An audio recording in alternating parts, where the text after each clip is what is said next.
The state government has described Campbell Newman as a cranky goat with a glass jaw.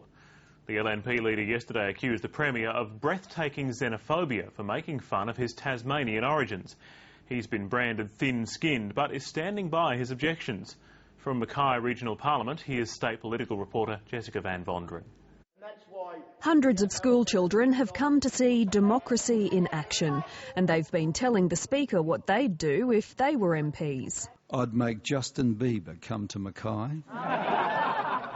Outside the House, the Premier was hamming up Queensland's Origin win and trying to hose down yesterday's taunts about Campbell Newman's Tasmanian heritage. It was a light-hearted jibe. But the LNP leader called it xenophobia. Xenophobia is fear of foreigners, fear of people who you're sort of not from your local area. Ministers have told him to harden up. A glass jaw and a thin skin, Mr Speaker.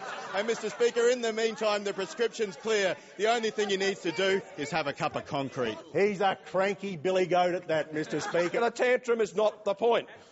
If he cannot cop that, how can he cop the real heat that you get when you're the leader of a government?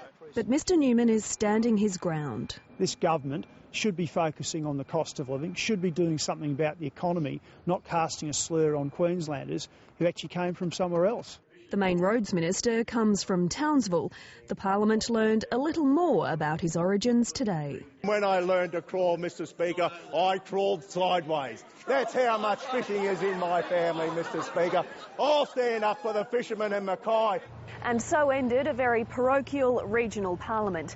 The next sitting will be back in the capital in June, when the Treasurer hands down the state budget. Jessica Van Vonderen, ABC News, Mackay.